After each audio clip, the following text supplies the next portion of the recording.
सरकार लाई है विद्यार्थियों के लिए डिजिटल लाइब्रेरी। बच्चों के उज्जवल भविष्य के लिए बिहार सरकार है सदा अग्रसर और तैयार। कक्षा 1 से कक्षा 12 तक की सभी पाठ्य पुस्तक पूरक सामग्री एवं वीडियो अब शिक्षा विभाग बिहार सरकार द्वारा विकसित पोर्टल पर है उपलब्ध।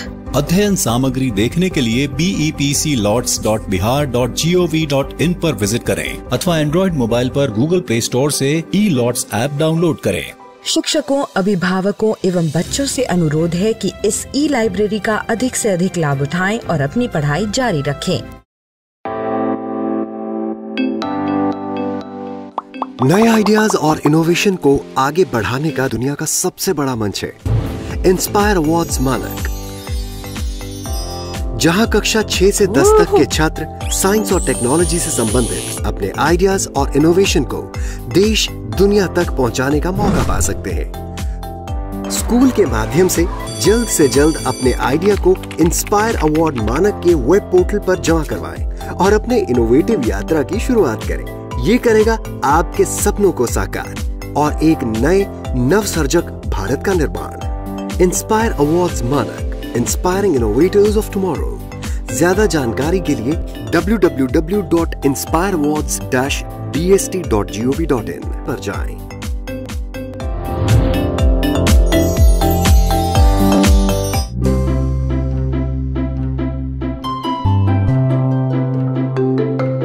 तुम्हें संख्या रेखा के बारे में तो पता ही है कि संख्या रेखा में हम कोई भी संख्या एक बिंदु के रूप में दर्शा सकते हैं कि जैसे ये संख्या रेखा में यहाँ पे है 0, ये रहा 1, ये है 2, ये है 3।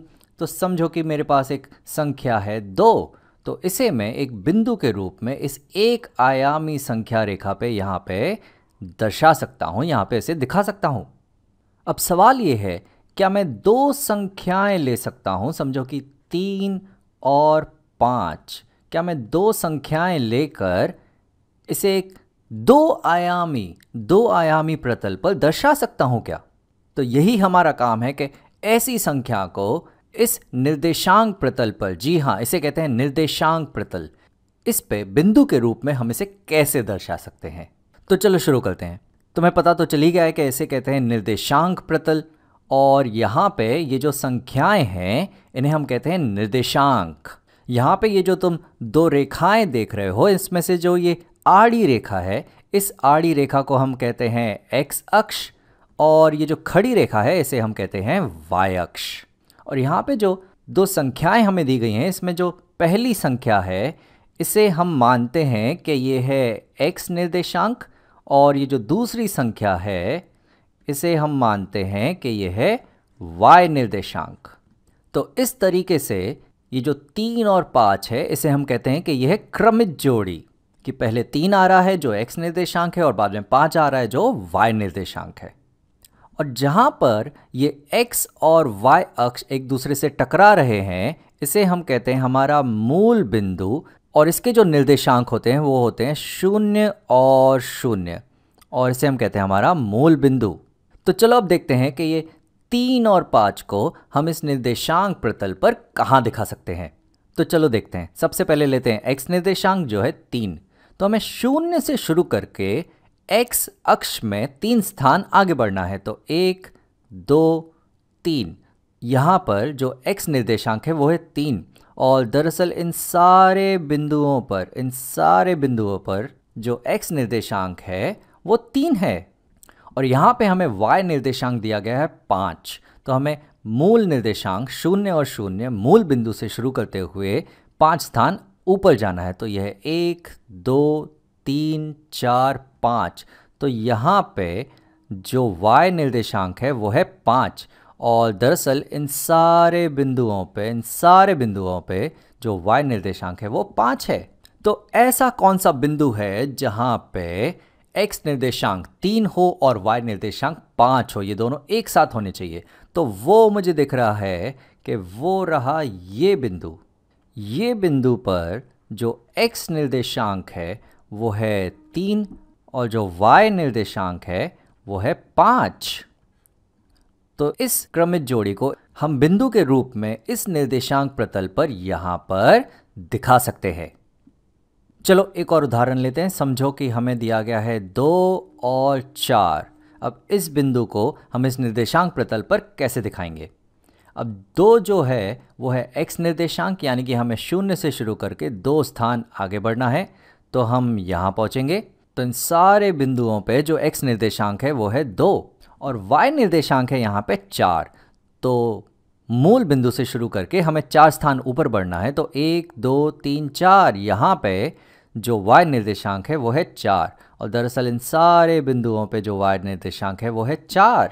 तो ये वो बिंदु है जहाँ पे x निर्देशांक 2 है और y निर्देशांक 4 है। तो ये रहा हमारा बिंदु 2 और 4। अब अगर मैं तुमसे पूछूं कि यहाँ पर अगर कोई बिंदु है मेरे पास, तो इसके x और y निर्देशांक क्या होंगे? तो क्यों ना तुम इस वीडियो को यहाँ रोको और देखो कि इसके जो x और y निर्देशांक हैं वो क्या होंगे। तो चलो हम देखते हैं। अब इस बिंदु से अगर मैं खड़ी रेखा नीचे की तरफ खींच दूं तो ये जो रेखा है ये x अक्ष को 4 पे टकरा रही है, यानी इसका जो x निर्देशांक है वो है 4। और अब अगर इस बिंदु से एक आड़ी रेखा खींचूं और जो वो y अक्ष को यहाँ पे टकरा रही है 1 पे, तो इसका जो y निर्देशांक है वो है 1। तो ये जो बिंदु है, ये जो बिंदु हमें यहाँ दिया गया था, ये है 4 और 1। और ये अगर हम पहली बार करते हैं तो सिर्फ एक परेशानी होती है जिसका हमें बहुत अच्छे से ध्यान रखना है कि जो पहली संख्या है वो है x निर्देशांक और जो दूसरी संख्या है वो है y निर्देशांक। तो अगर इसे हम उल्टा कर दें तो हमें मिलेगा 1 और 4। अब 1 और 4 क्या होगा कि एक स्थान हमें आगे बढ़ना होगा x अक्ष में और 4 स्थान ऊपर। तो 1 2 3 4, 4 स्थान ऊपर। तो ये जो बिंदु होगा ये होगा 1 और 4। तो बस इस बात का ध्यान रखो कि पहला जो निर्देशांक है वो है x निर्देशांक और जो दूसरा निर्देशांक है वो है y निर्देशांक। निम्नलिखित क्रमित जोड़ियों को निर्देशांक पद्धति पर स्थापित करें और उनके चतुर्थांश लिखें। तो हमें कुछ क्रमित जोड़ियां दी गई हैं यहाँ पे जो हमें यहाँ स्थापित करनी है और हमें इनके चतुर्थांश भी लिखने हैं। तो चलो सबसे पहले चतुर्थांशों के बारे में बात कर लें। तो एक प्रतल को जब x अक्ष और y अक्ष 4 भागों में बांटता है तो इन 4 भागों को हम चतुर्थांश कहते हैं। और ये मान्यता है कि ये वाला जो भाग है इसे हम कहते हैं हमारा पहला चतुर्थांश, इसे हम कहते हैं हमारा दूसरा चतुर्थांश, ये होता है तीसरा चतुर्थांश और ये होता है चौथा चतुर्थांश। तो अब क्यों ना तुम इसे खुद से कोशिश करो और वीडियो को रोककर फिर वापस आओ। तो चलो इसे साथ में करते हैं। हमारी पहली क्रमित जोड़ी है 4 और ऋण 1। तो हमें मूल निर्देशांक से 0 से शुरू करके 4 इकाइयाँ आगे बढ़ना है और 1 नीचे। तो यहाँ पे आएगा 4 और ऋण 1। तो ये हमने यहाँ पे स्थापित कर दिया और ये तो मैं देख रहा हूँ ये है चौथे चतुर्थांश में, तो इसका जो चतुर्थांश है वो है चौथा। हमारी अगली क्रमित जोड़ी है 8 और ऋण 4। तो मूल निर्देशांक से शुरू करके 8 यानी कि आगे और ऋण 4 यानी कि नीचे। तो यहाँ पे हम पहुँचेंगे तो ये हमने स्थापित कर दिया 8 और ऋण 4 और ये भी चौथे चतुर्थांश में ही आया। चलो आखिरी जोड़ी देखते हैं क्या है। आखिरी जोड़ी है ऋण 5 और 5।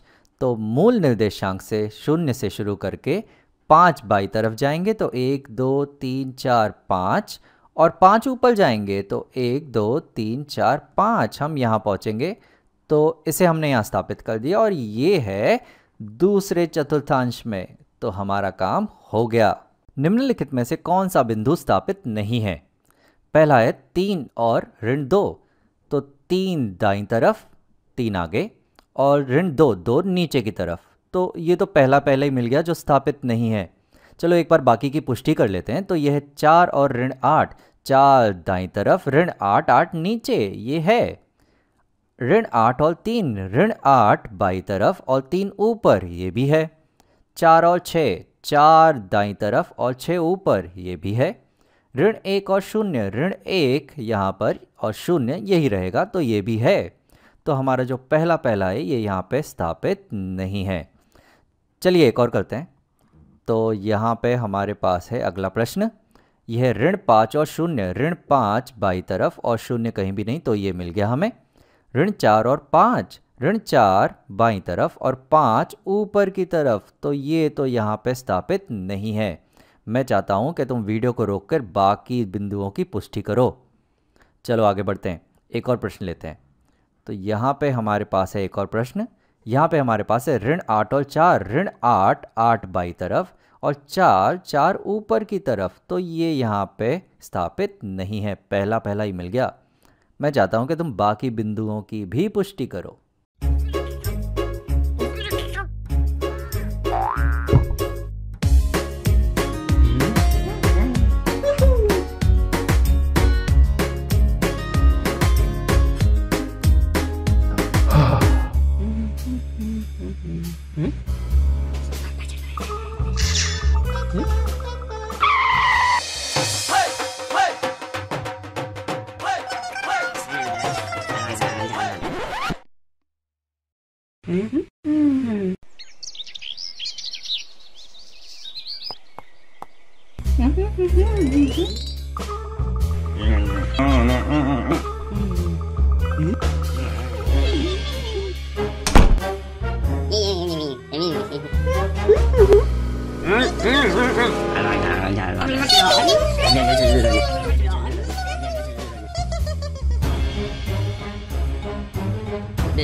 Telekovic ka na rin. Diyan na.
छठी से 10वीं कक्षा के विद्यार्थी ध्यान से सुने। खास आपके लिए हैं इंस्पायर अवार्ड्स मानक। DST और NIF द्वारा हर साल हो रहे इंस्पायर अवार्ड्स मानक के पहले राष्ट्रीय पुरस्कार विजेता हैं। विजेता आप भी हो सकते हैं, इसलिए किसी भी क्षेत्र में साइंस और टेक्नोलॉजी पर आधारित अपने इनोवेटिव आइडियाज के साथ तैयार हो जाइए। जानते हैं ना, आप में से 1 लाख स्टूडेंट्स को 10-10 हजार रुपए मिलेंगे अपने आइडियाज को प्रोटोटाइप बनाने के लिए। उसके बाद दुनिया सराहेगी आपका हुनर जब पहुंचेगा आपका आइडिया लोगों तक प्रोडक्ट के रूप में। तो अपने ओरिजिनल इनोवेटिव आइडियाज को स्कूल में जमा करें। बेस्ट आइडियाज आगे बढ़ाए जाएंगे ऑफिशियल वेबसाइट पर, और हाँ, जल्दी आज ही जमा करें। So good luck with inspire awards मानक।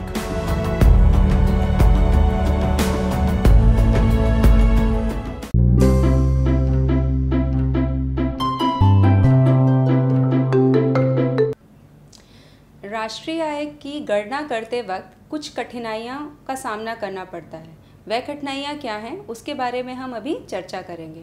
तो सबसे पहली कठिनाई जो हमें राष्ट्रीय आय की गणना करते वक्त आती है, वह है आंकड़ों को एकत्र करने में कठिनाई। हाँ तो बच्चों, सबसे पहली समस्या जो राष्ट्रीय आय की गणना में हम लोग को देखनी पड़ती है वह है आंकड़ों को या डेटा को कलेक्ट करने से संबंधित, क्योंकि अर्थव्यवस्था बहुत बड़ा क्षेत्र होता है। एक देश की अर्थव्यवस्था में हम एक देश के अंदर जितनी भी वस्तुओं और सेवाओं का उत्पादन हो रहा है प्लस देश के नागरिकों के द्वारा जो विदेशों में वस्तुओं का उत्पादन हो रहा है उनकी वैल्यू को भी शामिल करते हैं। तो इस प्रकार से हम देखते हैं कि राष्ट्रीय आय की गणना करते वक्त आंकड़े बहुत वृहद होते हैं, बहुत बड़े क्षेत्र से हमें कलेक्ट करने होते हैं। तो उन आंकड़ों को कलेक्ट करने में या उनको एकत्र करने में बहुत तरह की कठिनाई का सामना करना पड़ता है। दूसरी समस्या जो राष्ट्रीय आय की गणना में आती है वह है दोहरी गणना की संभावना।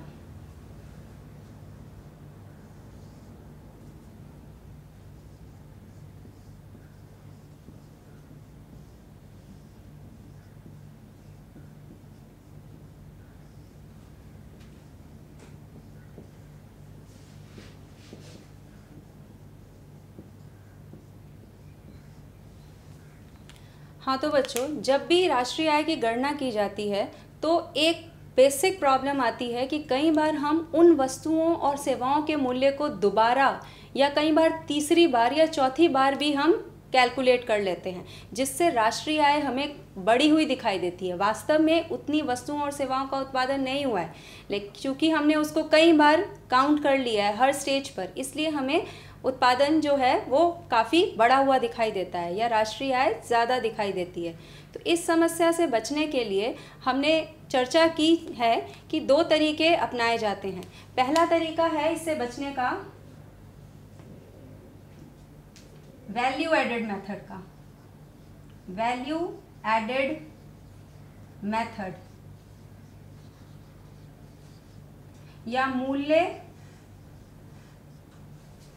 जोड़ विधि। इसके अंतर्गत हम क्या देखते हैं कि जिन भी वस्तुओं और सेवाओं का उत्पादन हुआ, जिस स्टेज में जितना उत्पादन होता है और उस स्टेज में जितनी वैल्यू क्रिएट होती है उतनी वैल्यू को हम ऐड करते जाएं। ठीक है, रॉ मटेरियल या मध्यवर्ती वस्तुओं की जो वैल्यूज़ है उनको हम माइनस करते जाएं, तब हम दोहरी गणना से बच सकते हैं। या इसका दूसरा जो उपाय है वह है कि अंतिम जो उपभोक्ता वस्तु है, यानी वह वस्तु जो हमें फाइनली कंजम्पशन के लिए हमारे पास आती है, ठीक है, उस वस्तु की वैल्यू को ही सिर्फ ऐड करें। ठीक है, तो दूसरा हमारा तरीका क्या है इससे बचने का कि अंतिम उपभोग वस्तु की कीमत को ही लिया जाए, यानी कि फिनिश्ड गुड्स।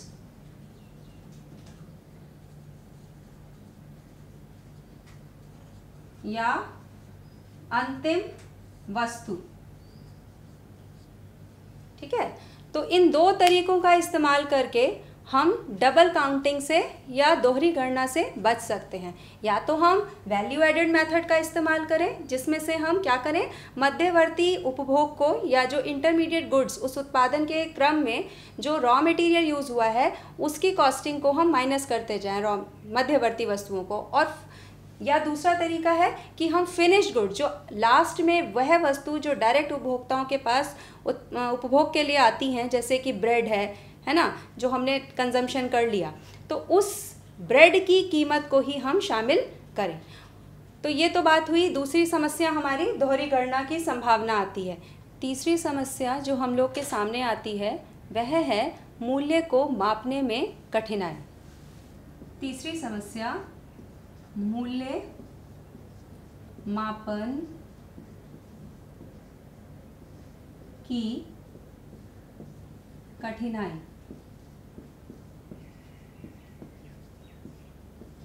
हाँ बच्चों, मूल्य को मापने में हमें कठिनाई का सामना करना पड़ता है कि किस मूल्य को शामिल किया जाए।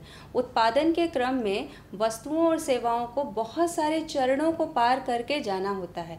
कभी यातायात की कॉस्ट जुड़ती है, संचार से संबंधित, रॉ मटेरियल से संबंधित, तो ये सब छोटी छोटी प्रॉब्लम्स राष्ट्रीय आय की गणना करते वक्त सामने आती हैं। तो बच्चों, हमने 3 मुख्यतः कठिनाइयों के बारे में जाना जो राष्ट्रीय आय गणना में आती हैं। सबसे पहला, आंकड़ों को एकत्र करने में कठिनाई, चूँकि अर्थव्यवस्था एक बहुत बृहद क्षेत्र होता है, इसलिए इसमें आंकड़ों को एकत्र करने में हमें बहुत सारी कठिनाइयों का सामना करना पड़ता है, जिसकी चर्चा अभी हमने की। दूसरी बात हमने की कि डबल काउंटिंग या दोहरी गणना की संभावना होती है। तो इसके बारे में हमने पढ़ा कि इस समस्या से दूर हम कैसे हो सकते हैं, या तो हम फिनिश गुड्स की वैल्यू को ऐड करें या फिर हम मूल्य जोड़ विधि या वैल्यू एडेड मेथड का इस्तेमाल करें। तीसरा हमारे सामने आने वाली समस्या थी कि मूल्य को मापने में, मेजर करने में, कि उस वस्तु के किस मूल्य को हम शामिल करें, ये कठिनाई हम लोग के सामने आती है।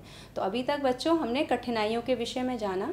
अब हम चर्चा करेंगे कि राष्ट्रीय आय और प्रति व्यक्ति आय देश के आर्थिक विकास में किस प्रकार सहायक होती है।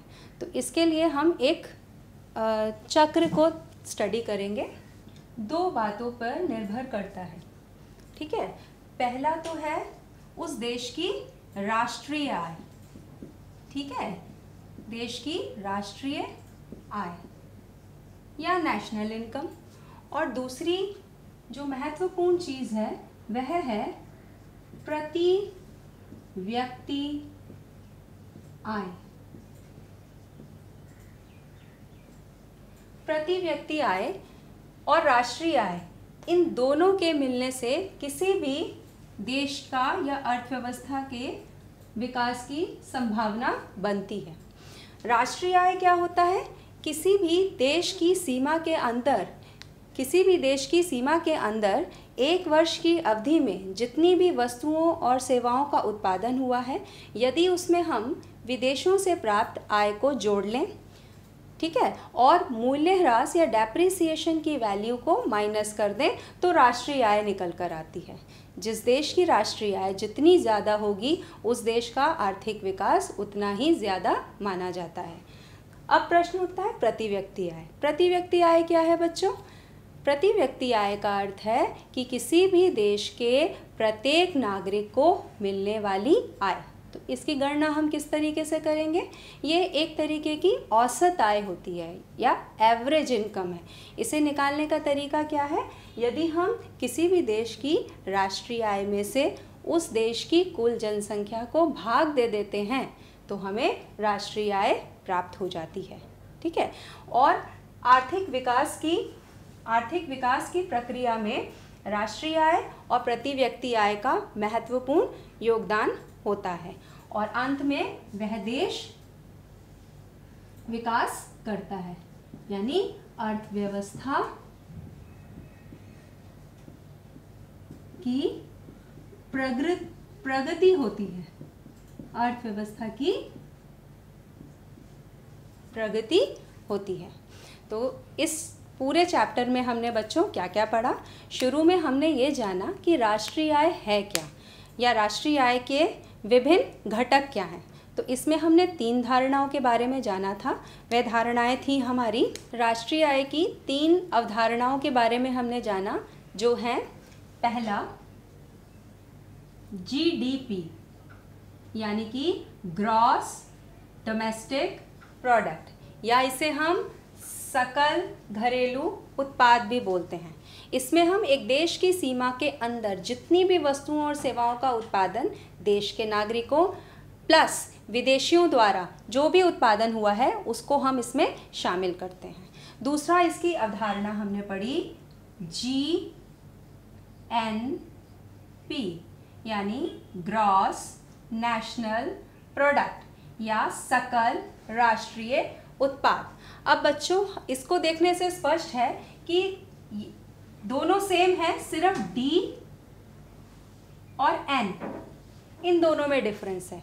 यानी कि पहली अवधारणा में हमने डोमेस्टिक शब्द का इस्तेमाल किया है और दूसरी अवधारणा में हमने राष्ट्रीय शब्द का इस्तेमाल किया है। इन दोनों में अंतर क्या था कि डोमेस्टिक में हम एक देश की सीमा के अंतर्गत देश के नागरिकों और विदेशियों द्वारा जितनी भी वस्तुओं का उत्पादन हुआ उसको शामिल करते हैं, लेकिन राष्ट्रीय में हम क्या करते हैं? विदेशों से प्राप्त शुद्ध साधन आय को ऐड करते हैं। यानी कि हमारे देश में जितने भी विदेशी नागरिक हैं जिन्होंने जो उत्पादन किया, उनके उत्पादित माल की वैल्यू को माइनस कर देते हैं, और हमारे देश के नागरिक जो विदेशों में उत्पादन कर रहे हैं उत्पादित माल की वैल्यू को हम ऐड करते हैं, यानी उन दोनों का डिफरेंस हम लेते हैं। ठीक है, तीसरा कॉन्सेप्ट हमने पढ़ा था NNP, यानी कि नेट नेशनल प्रोडक्ट, है ना, शुद्ध राष्ट्रीय उत्पाद। इन दोनों में ग्रॉस और नेट का डिफरेंस है। अब इन दोनों में अंतर क्या है कि नेट में हम मूल्यह्रास की वैल्यू को माइनस कर देते हैं। ठीक है, मूल्यह्रास यानी कि उत्पादन करने के क्रम में बहुत सारी जो भी मशीनरीज़ का हम इस्तेमाल करते हैं, उन मशीनरीज़ में टूट फूट होती है, उसका रिपेयरमेंट हमें कराना पड़ता है, तो कुछ कॉस्टिंग आती है, तो उसकी वैल्यू को भी हम माइनस करते हैं, तब हम एक्चुअल में राष्ट्रीय आय के पास पहुंचते हैं। तो टेक्निकली अगर बच्चों हम बात करें तो वास्तविक राष्ट्रीय आय हमारी NNP ही होती है। ठीक है, और इस चैप्टर में हमने ये भी जाना था कि NNP की गणना हम फैक्टर प्राइस यानी कि साधन कीमत पर और मार्केट प्राइस यानी कि बाज़ार कीमतों पे करते हैं। तो टेक्निकली वास्तव में राष्ट्रीय आय हमारी क्या थी? NNPFC, यानी कि साधन लागत पर शुद्ध राष्ट्रीय उत्पाद या फिर net national product at factor cost. ठीक है, अब इसके बाद हमने ये जाना कि राष्ट्रीय आय की गणना कैसे की जाती है। ठीक है, उसको मेजर कैसे हमने किया। तो इसके मेजर करने के 3 मेथड हमने पढ़े थे। वह 3 मेथड क्या थे? जो हमारी अर्थव्यवस्था में चलने वाले चक्रीय प्रवाह पर ही आधारित थे। किसी भी देश की अर्थव्यवस्था में जो चक्रीय प्रवाह चलता है वो 3 चीज़ों के बीच में चलता है। उत्पादन से आय का जनरेशन हुआ और फिर आय आ जाने के बाद हम अपनी आवश्यकताओं की पूर्ति के लिए व्यय करते हैं। ठीक है, और जो वो व्यय हम करते हैं वह व्यय वापस कहाँ पहुँचता है? उत्पादकों के पास। फिर वहाँ उत्पादन होता है, फिर इनकम जनरेशन होता है, फिर एक्सपेंडिचर होता है।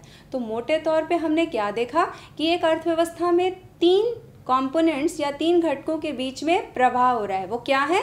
उत्पादन, आय और व्यय। तो अगर हम इन तीनों स्तर पर राष्ट्रीय आय की गणना करें तो ये संभव है कि हम उसका कैलकुलेशन कर सकते हैं। या तो हम देश के टोटल प्रोडक्शन को ले लें, उत्पादन को ले लें, ठीक है, तो भी हम राष्ट्रीय आय की गणना कर सकते हैं। या फिर हम टोटल इनकम जो जनरेट हुई उसको ऐड कर लें तो भी राष्ट्रीय आय की गणना हो जाएगी। और तीसरा तरीका यह है कि जितना भी एक्सपेंडिचर हुआ एक अर्थव्यवस्था में उसकी वैल्यू को ले लें तो भी हमारी राष्ट्रीय आय की गणना हो जाएगी। तो बच्चों, राष्ट्रीय आय की गणना की हमारी 3 विधियां निकल कर आई। तो 3 विधियां हमारे सामने आती हैं।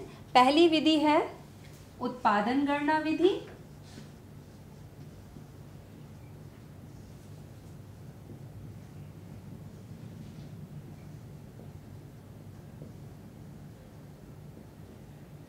जिसमें एक देश में जितनी भी वस्तुओं और सेवाओं का उत्पादन हुआ उसकी वैल्यू को हम ऐड करते हैं। तो ये हुई हमारी उत्पादन गणना विधि। ठीक है, दूसरा जो तरीका है वह है आय विधि, यानी कि आय गणना विधि।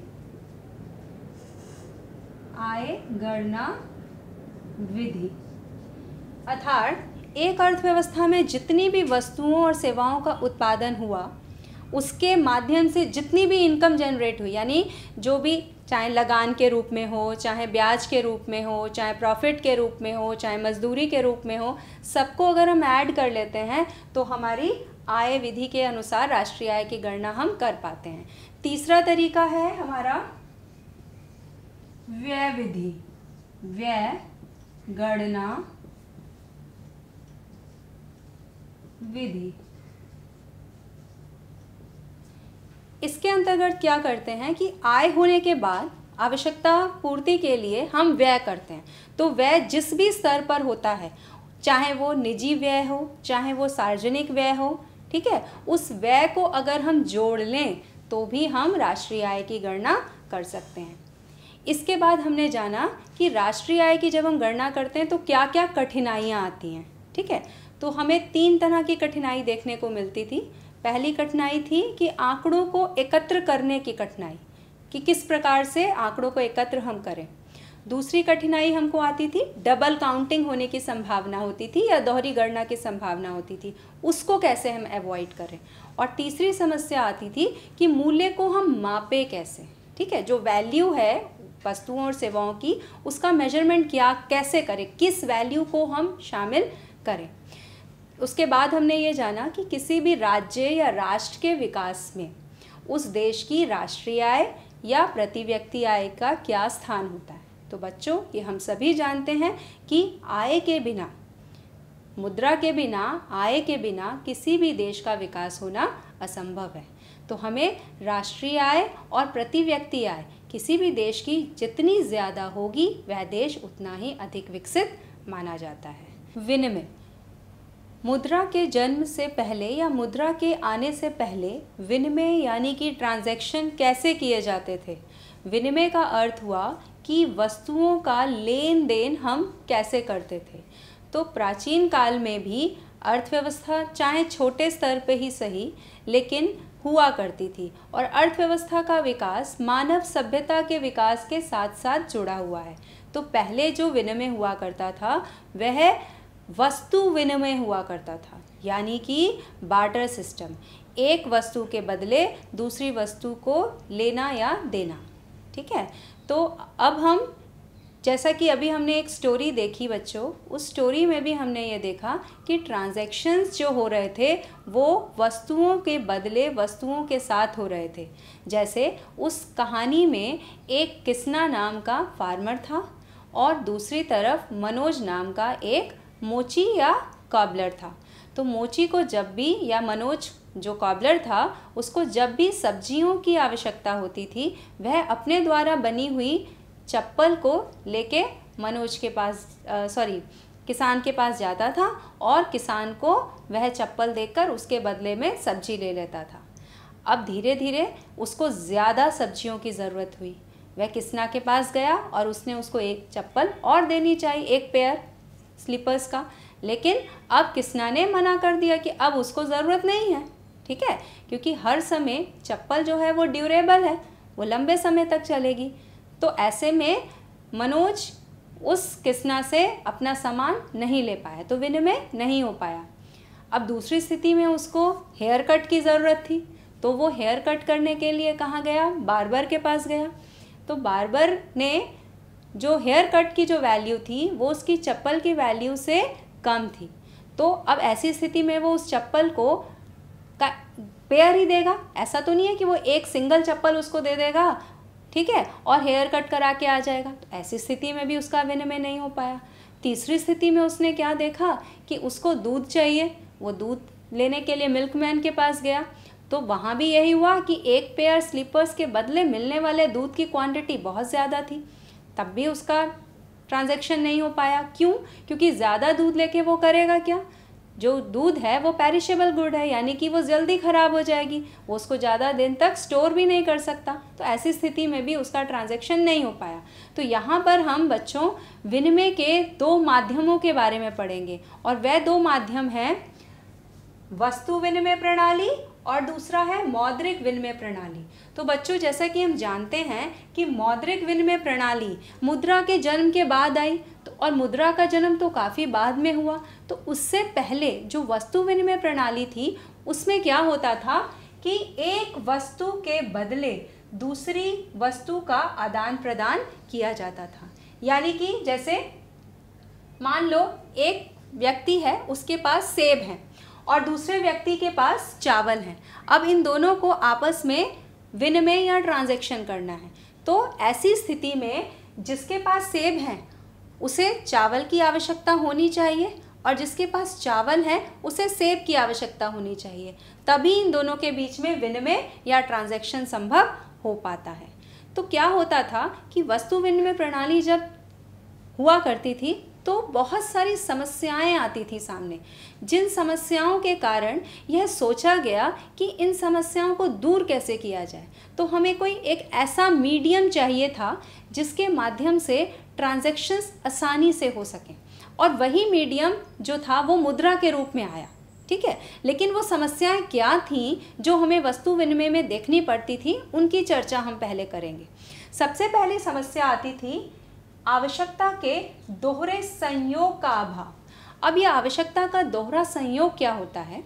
इसका तात्पर्य है कि जो व्यक्ति ट्रांजैक्शन करना चाहता है उसके पास जो सामान है जो वो देना चाह रहा है सामने वाले को, ठीक है, यानी कि मान लो एक व्यक्ति ए है, ठीक है, उस ए व्यक्ति को अगर ज़रूरत है सब्जियों की, ठीक है, और उसके पास चावल है, वो चावल दे के सब्जी लेना चाहता है, ठीक है, तो उसे एक ऐसे व्यक्ति को ढूंढना होगा जिस व्यक्ति के पास चावल होंगे और उसको सब्जियों की आवश्यकता होगी। माना एक व्यक्ति ए है जिसके पास चावल है और उसे सब्जियों की आवश्यकता है, ठीक है, और दूसरा व्यक्ति बी है जिसके पास सब्जियां हैं और उसे चावल की आवश्यकता है। उसी स्थिति में इन दोनों व्यक्तियों यानी कि व्यक्ति ए और व्यक्ति बी के बीच ट्रांजैक्शन संभव हो पाएगा। इसी सिचुएशन को हम आवश्यकता का दोहरा संयोग कहते हैं।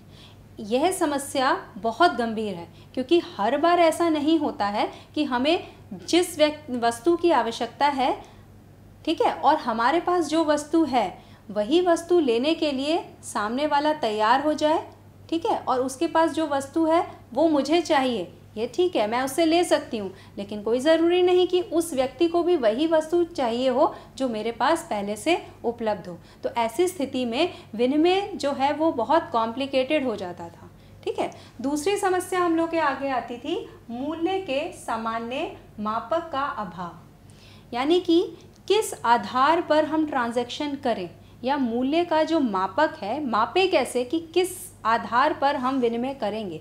मान लीजिए कि 1 किलो चीनी या 1 सेर चीनी के बदले कितना घी मिलेगा, है ना, या फिर 1 किलो प्याज के बदले कितना आलू मिलेगा। तो ये जो मेजरमेंट की जो यूनिट थी उसका अभाव था, जिस वजह से ट्रांजैक्शन में बहुत दिक्कत आती थी। तीसरी समस्या थी मूल्य संचय का अभाव, यानी कि तीसरा समस्या है मूल्य संचय का अभाव, अर्थात हम मूल्य को संचित करके नहीं रख सकते हैं क्योंकि कुछ वस्तुएं ऐसी होती हैं जो पेरिशेबल गुड्स होती हैं, यानी कि शीघ्र नष्ट हो जाती हैं। तो शीघ्र नष्ट होने वाली वस्तुओं को हम स्टोर करके नहीं रख सकते हैं, उन्हें हमें तुरंत ही बेचना होता है। तो इस तरीके से उन वस्तुओं की वैल्यू को हम स्टोर नहीं कर पाते थे, जिस वजह से जिन व्यक्तियों के पास पेरिशेबल गुड्स होती थी उन्हें कम मूल्य पर भी अपनी वस्तुओं के ट्रांजैक्शंस करने पड़ते थे, तो ऐसे में उनको हानि होती थी। अगली समस्या जो हमें देखनी पड़ती है वह है सह विभाजन का अभाव, यानी कि कभी कभी हमारे पास ऐसी वस्तुएं हुआ करती थी जिन वस्तुओं को हम विभाजित नहीं कर सकते हैं। जैसा कि अभी हमने स्टोरी में भी देखा ना बच्चों कि उस मनोज नाम के कॉबलर के पास जो चप्पल थी वो चप्पल का एक पेयर था, तो वो उस चप्पल को ऐसे तो नहीं दे सकता था ना कि अगर उसकी वैल्यू चप्पल की वैल्यू ज़्यादा है तो किसी को वो एक सिंगल चप्पल दे दे या सिंगल स्लीपर दे दे। ऐसा ट्रांजैक्शन वो नहीं कर पाता था, जिस वजह से ट्रांजैक्शंस में दिक्कत आती थी। ऐसे ही मान लीजिए किसी के पास एक गाय है या एक बकरी है, उसके बदले उसको ट्रांजैक्शन करना है, उसके बदले मान लो उसको अपना राशन का सारा सामान लेना है एक बकरी के बदले, तो वो क्या करेगा, किसी को बकरी की टांग, किसी को बकरी की दूसरी टांग या किसी को बॉडी ऐसा काट के नहीं दे सकता है। और ऐसे में उसको ऐसा व्यक्ति ढूंढने में बहुत दिक्कत होती थी जिसके पास उस बकरी की वैल्यू के बराबर सारा सामान हो और वह सामान उस व्यक्ति की आवश्यकता में भी हो, ठीक है। तो ये सब समस्याएं हमें देखने को मिलती थी वस्तु विनिमय प्रणाली में। अगली समस्या जो आती थी वह है भविष्य के भुगतान की कठिनाई, यानी कि मान लो अगर किसी व्यक्ति को उधार लेना होता था, तो अगर किसी ने किसी से एक गाय उधार में ली, ठीक है, कि मुझे आपसे गाय मैंने 2 साल के लिए मैं आपसे उधार में लेता हूँ, तो उस 2 साल के बाद जब वो उस गाय को लौटाता था तो उस 2 साल के क्रम में वो उसने उस गाय के द्वारा दिए जाने वाले दूध का इस्तेमाल किया, ठीक है, उस गाय के जो काउ डंग था उसका उसने इस्तेमाल किया ईंधन के रूप में, तो उससे तो उसको और एक्स्ट्रा इनकम हुई। तो ऐसी स्थिति में क्या होता था, जो उधार लेता था वह प्रॉफिट में रहता था और जो उधार देता था वह नुकसान में रहता था। तो ये एक समस्या भी प्रायः देखने को आती थी। अगली समस्या जो आती थी वह है मूल्य हस्तांतरण की समस्या, यानी कि मूल्य को ट्रांसफ़र कैसे किया जाए। जैसे कि अगर मुझे एक स्थान को छोड़कर दूसरी स्थान पर जाना है, ठीक है, और मेरे पास बहुत ज़्यादा बड़ी ज़मीन है और मैं उस ज़मीन को बेच के दूसरी जगह जाना चाहती हूँ, तो उस ज़मीन के बदले मैं कितनी वस्तुओं को लूँगी सामने वाले से और उन वस्तुओं को मैं दूसरी जगह लेके जाऊँगी। तो इस तरह की जो समस्याएं आती थी वस्तु विनिमय प्रणाली की, उसने जितने भी लोग थे उनको चिंतन करने के लिए विवश किया। उन्होंने सोचा कि कोई ऐसी वस्तु होनी चाहिए जिसके इस्तेमाल से हम इन सारी समस्याओं से निजात पा सकें या छुटकारा पा सकें। तो धीरे धीरे इसके मुद्रा के इतिहास को भी हम जानेंगे, लेकिन धीरे धीरे इसके साथ क्या हुआ, मुद्रा का जन्म हुआ, मुद्रा आई। यह मुद्रा भी जो बच्चों हम आज के टाइम में जो मनी देखते हैं, ठीक है, पेपर करेंसी देखते हो आप, नोट्स देखते हो, कॉइन्स देखते हो, उसके अलावा एटीएम्स हैं, अब तो आप बैंक से आप ट्रांजैक्शन चेक के माध्यम से, ड्राफ्ट के माध्यम से करते हो, अब तो कैशलेस इकॉनमी आ गई है, ठीक है। लेकिन ऐसा शुरू में नहीं था। जब मुद्रा का जन्म हुआ था उस समय सोचा गया था कि किसी एक वस्तु को, क्योंकि तब तो दिमाग में यही बात थी कि वस्तु के बदले ही ट्रांजैक्शन हो रहा है, तो उस समय सोचा गया कि क्यों ना किसी एक वस्तु को या दो वस्तु को हम मुद्रा के रूप में मान लें, यानी कि वस्तु को ही हम मुद्रा का स्वरूप दे दें। तो ऐसे में क्या होता था, कभी गाय को ही मान लिया जाता था मुद्रा, बकरी को माना गया, कभी कभी खाल को, किसी विशेष जानवर की खाल को मुद्रा का रूप दे दिया गया। कौड़ी है ना, कहावत भी सुनी होगी आपने, कहा जाता है ना, तेरे को मैं फूटी कौड़ी नहीं दूंगा। ये कौड़ी शब्द कहाँ से आया, इसका मतलब ये कौड़ी कहीं ना कहीं प्राचीन काल में मुद्रा का स्वरूप रखती थी, ठीक है। तो ये सब चीज़ें थी। फिर धीरे धीरे आपकी धातुएं आई, ठीक है, धातुओं के बाद फिर सिक्के आए और धीरे धीरे अब आज के समय में हम जो मुद्रा देखते हैं वह हमारे सामने आई। तो फिर मौद्रिक विनिमय प्रणाली का जन्म हुआ, मौद्रिक विनिमय प्रणाली का जन्म हुआ। इस विनिमय प्रणाली में वस्तुओं का आदान प्रदान मुद्रा के माध्यम से किया जाता है, ठीक है। यानी कि मान लो किसी को सेब की आवश्यकता है तो उसको उसके बदले में गेहूँ, चावल, दाल, आटा ये सब देने की ज़रूरत नहीं है। अब चूँकि मुद्रा आ चुकी है, वह उसके बदले में किस मूल्य का वह सेब है, ठीक है, 1 किलो सेब किस मूल्य में आता है उतना मूल्य चुकाकर वह व्यक्ति वह सेब को ले लेता है। तो मुद्रा यहाँ लिखा है मनी, मनी के बदले ट्रांजैक्शंस होते हैं। अब हमने यहाँ पर कुछ देशों की मुद्राओं की बात की है। जैसे भारत की जो मुद्रा है उसे हम रुपया के नाम से जानते हैं, पाकिस्तान की मुद्रा को भी रुपया के नाम से जानते हैं, बांग्लादेश में टका चलता है, अमेरिका में डॉलर, इंग्लैंड में पौंड, रूस में या रशिया में रूबल, ईरान में रियाल, इराक में दिनार। तो इस तरह हम देख रहे हैं कि विभिन्न देशों में चलने वाली मुद्राएं जो हैं उनके नाम अलग अलग हैं।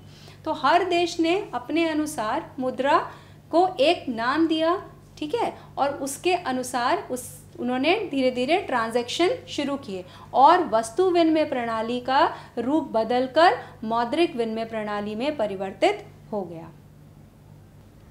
मुद्रा के जन्म के बाद आई मौद्रिक विनिमय प्रणाली। मौद्रिक विनिमय प्रणाली में वस्तुओं का आदान प्रदान मुद्रा के माध्यम से किया जाता है। जैसे एक तरफ सेब है और दूसरी तरफ मुद्रा है, इन दोनों में ट्रांजैक्शन हम मुद्रा के माध्यम से करते हैं। अब विभिन्न देशों में विभिन्न प्रकार की मुद्राएं चलती हैं। जैसे भारत में रुपया, जिसका सिंबल होता है इस तरीके से R और उसको क्रॉस कर दिया। पाकिस्तान में भी रुपया चलता है, लेकिन विभिन्न देशों की मुद्राओं को हम देखते हैं। जैसे भारत की वैधानिक मुद्रा है रुपया, जिसका सिंबल ये है, अर्थात र को कट करके बनाया गया है। पाकिस्तान, पाकिस्तान की भी मुद्रा को हम रुपया के नाम से ही जानते हैं, परंतु उसका सिंबल अवेलेबल नहीं है और उसे हम भारत की करेंसी रुपया का जो ये सिंबल है उससे डिनोट नहीं करेंगे, उससे कंफ्यूज नहीं होंगे आप बच्चों। ऐसा सिंबल केवल भारतीय करेंसी का है, ठीक है। उसके बाद हम बात करते हैं बांग्लादेश की। बांग्लादेश की करेंसी को हम टका के नाम से जानते हैं और उसका सिंबल ये है। अमेरिका की करेंसी डॉलर है, जिसका सिंबल है एस और उसको बीच में से काटा गया है। अमेरिका के अलावा अन्य बहुत सारे ऐसे देश हैं जहां की करेंसी डॉलर ही है, जैसे कि सिंगापुर है, कनाडा है, ऑस्ट्रेलिया है इत्यादि। इंग्लैंड की करेंसी को पाउंड के नाम से जानते हैं, ठीक है, जिसका सिंबल होता है इस तरीके का। रूस या रशिया की करेंसी को रूबल के नाम से जानते हैं, जिसका सिंबल है ये। ईरान की करेंसी रियाल है और इराक की करेंसी दिनार है और इन दोनों करेंसीज के जो सिंबल्स हैं वो उर्दू लैंग्वेज में हैं, ठीक है। तो विभिन्न देशों में विभिन्न प्रकार की मुद्राएं चलती हैं।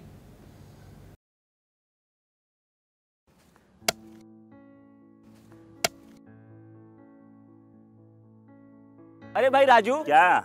अरे सुने कि कल चाचा कुछ बता रहे थे, क्या बोल रहे थे? हाँ, चाचा कल बहुत बढ़िया बात बता रहे थे। कह रहे थे कि हम लोगों को अपने बच्चा लोग के पढ़ाई लिखाई पे ध्यान देना चाहिए। सिर्फ स्कूल भेजने से कुछ नहीं होता। बात तो ठीक है, लेकिन हम लोग ये करेंगे कैसे? हम लोगों को तो पढ़ना लिखना भी नहीं आता है। हम भी यही सोच रहे थे। अरे वो देखो, मास्टर साहब भी सही टाइम पे आ गए। चलो उन्हीं से पूछ लेते हैं। मास्टर साहब प्रणाम। प्रणाम प्रणाम। मास्टर साहब, आपसे एक बात का जानकारी लेना था। हाँ पूछिए। अब हम लोग तो ठहरे कम पढ़े लिखे आदमी, हाँ। लेकिन हम लोग का बच्चा लोग स्कूल में जाके क्या करता है, क्या सीखता है, क्या पढ़ता है, ये हम लोग कैसे जानेंगे? बहुत आसान है। अच्छा, कैसे? चलिए आप लोग स्कूल में, हम बताते हैं। जी जी चलिए। जी सर चलिए। चलो चलो। हाँ हाँ चलिए। हाँ हाँ हम उठा लेते हैं। चलो।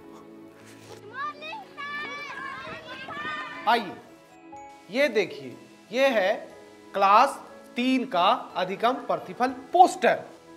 इसका मतलब है यदि आपका बच्चा वर्ग 3 में पढ़ता है तो उसे इस पोस्टर में जो लिखी गई सारी चीजें उसे जानकारी होनी चाहिए।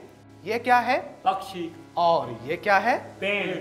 यानी कि तीसरी कक्षा समाप्त होते होते आपका बच्चा पशु, पक्षी, फूल, पत्ती आदि के बारे में सीख जाएगा।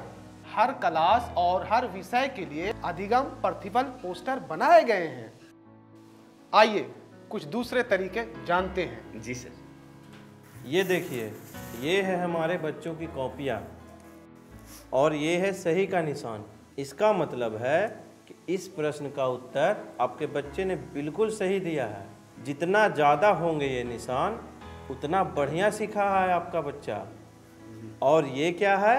गलत का निशान। हाँ, ये है गलत का निशान और इसका मतलब है आपके बच्चे ने इस प्रश्न में कुछ गलती की होगी। और ये निशान जितना ज़्यादा होगा आपको अपने बच्चे पे उतना ही ध्यान देने की ज़रूरत है। लेकिन पूरे साल में हमारा बच्चा क्या क्या सीखा ये कैसे जानेंगे? बिल्कुल जानेंगे। उसके लिए भी हमारे पास कुछ साधन है। उनमें से एक है प्रगति पत्रक। इसके माध्यम से आप घर बैठे जान सकेंगे कि आपका बच्चा पूरे साल में क्या कुछ सीखा। देखिए, ये है 3 स्टार। इसका मतलब होता है सीख चुका है, आपका बच्चा सीख चुका है। और 2 स्टार का मतलब है बच्चा सीख रहा है। और 1 स्टार का मतलब अभी सीखने की आवश्यकता है। जी हाँ, ये तो बहुत आसान है। अब तो हम जैसे बिना पढ़े लिखे लोग भी अपने बच्चों की कॉपी आसानी से जांच कर पाएंगे। बिल्कुल जांच पाएंगे मनोज। हाँ मास्टर साहब, आपने तो बिल्कुल सही बात बताई थी। तो ठीक है, चलते हैं। आज जो आपने हमको बताया है वो हम सबको बताएंगे। आप क्या करेंगे? आइए हम मिलकर अपने बच्चों के भविष्य को एक नई उड़ान दें। आज हम पूछेंगे तो कल ये सीखेंगे।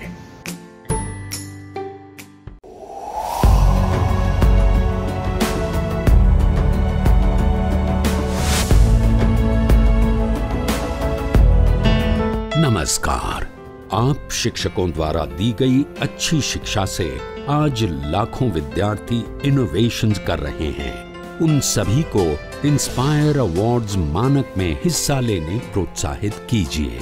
करना है इतना कि आपके विद्यालय के 6ठी से 10वीं कक्षा के छात्र और छात्राएं साइंस और टेक्नोलॉजी पर आधारित अपने इनोवेटिव आइडियाज आपके पास जमा करें, ताकि वो DST और NIF द्वारा आयोजित इंस्पायर अवार्ड्स मानक प्रतियोगिता में हिस्सा ले सकें।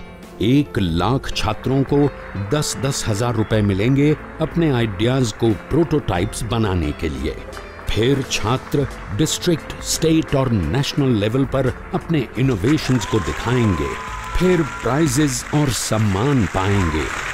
तो आज ही अपने स्टूडेंट्स को हिस्सा दिलवाएं इंस्पायर अवार्ड्स मानक में। सरकार लाई है विद्यार्थियों के लिए डिजिटल लाइब्रेरी। बच्चों के उज्जवल भविष्य के लिए बिहार सरकार है सदा अग्रसर और तैयार। कक्षा 1 से कक्षा 12 तक की सभी पाठ्य पुस्तक पूरक सामग्री एवं वीडियो अब शिक्षा विभाग बिहार सरकार द्वारा विकसित पोर्टल पर है उपलब्ध। अध्ययन सामग्री देखने के लिए BEPCLOTS.bihar.gov.in पर विजिट करें अथवा एंड्रॉइड मोबाइल पर गूगल प्ले स्टोर से E-LOTS ऐप डाउनलोड करें। शिक्षकों, अभिभावकों एवं बच्चों से अनुरोध है कि इस ई लाइब्रेरी का अधिक से अधिक लाभ उठाएं और अपनी पढ़ाई जारी रखें।